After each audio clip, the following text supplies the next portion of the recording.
Hey everybody, so the Mario Kart 8 Deluxe Booster Pass Wave 1 is here. Should you get it? Well, I've spent a little bit of time with it, and here are my thoughts on all of the tracks. We've got a couple of cups they're giving us, the Golden Dash Cup and the Lucky Cat Cup, so I'll start off with the Golden Dash Cup. The first track in the Golden Dash Cup is from Mario Kart Tour, Paris Promenade.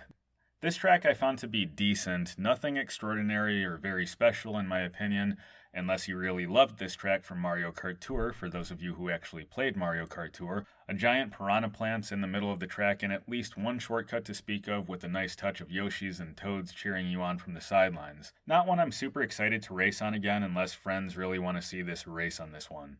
The second track in the Golden Dash Cup is from the 3DS. This is Toad Circuit. This one I definitely enjoyed better than the Paris Promenade, and typically I don't go crazy for the Grand Prix style tracks, but it was a bit more dynamic with a couple of curved hills and strategically placed jumps where you would glide over a bridge with onlooking Toads and Yoshis, and this time some Shy Guys thrown into the mix too.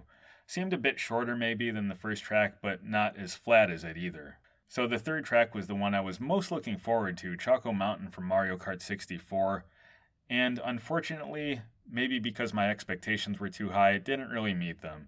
The music is a pretty faithful remaster at least, but one of the things I loved about the original Choco Mountain from Mario Kart 64 was the lack of rails and falling down hills. Yeah, sometimes I'd lose the race or rank lower because of that, but it gave it that more unpredictable Mario Kart flair or vibe. However, if no rails isn't your thing, you'll be happy to know that they're all over the place in this track. You can't fall off the track. It does seem to be a little bit more roller coastery with some steeper hills and an added jump. It's a fun track still, but for me it doesn't really top the original, let alone feel as good as it, though it is nice not to have all that fog from Mario Kart 64 on the track here.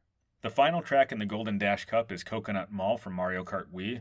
Easily my favorite in the Golden Dash Cup. It feels like Coconut Mall from the Wii version, only a bit larger and a little more flash thrown into the actual mall portion, with some alternate routes here as well. There's a cool brick pattern in a section of the track showing some Mario-style pipes and question blocks, as well as some concessions with Piantas, Toads, and the like. The whimsical soundtrack from the Wii version is redone faithfully here, and I had fun on each lap trying out a different route. Another fun track to do stunts on, with multiple opportunities to use different parts of the mall as ramps. Moving to the Lucky Cat Cup, we've got the first track with Tokyo Tour. I actually had a lot of fun on Tokyo Tour. This is another more Grand Prix style track, which as I mentioned, I don't really go crazy for typically. Not too many jumps or anything like that, but the scenery gives it a lot of character here, thrown in with some thwomps to get in your way of the track, and it all comes together for a fun race. There's also some nice reflections from the sun, not to mention the plane flying overhead of the Tokyo track.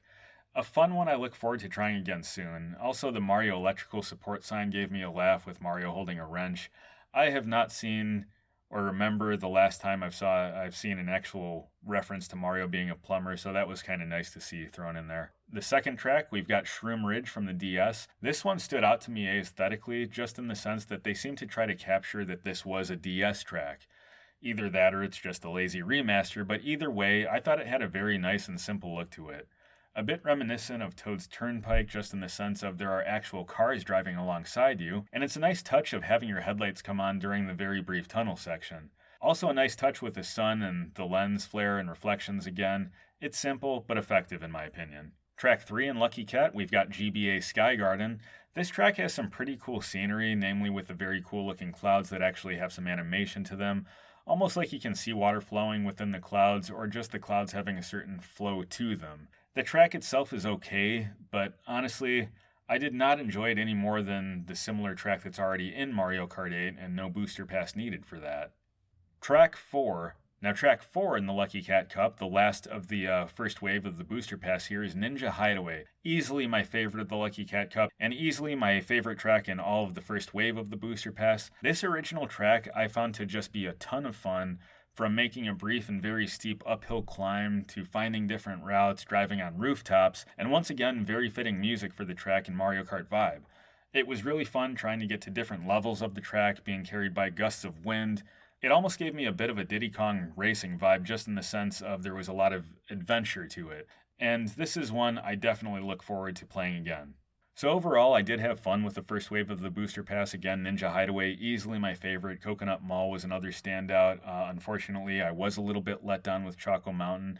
And some of the other tracks, just quite frankly, I found a little bit on the boring side. And nothing really I'm super excited to play again when I have all of the other tracks from Mario Kart 8 Deluxe. I am excited to see if they bring any other tracks from Mario Kart 64 or maybe Super Mario Kart, and if they don't, I would settle for a lot of original tracks like Ninja Hideaway. But if that were to be the case, then really just give us a proper sequel at that point, I'd say. And the other thing that is a little bit alarming is if you look at the little pop-ups that appear in the menu when you're trying to select the cups that aren't available yet, it says these cups are going to be available by the end of 2023.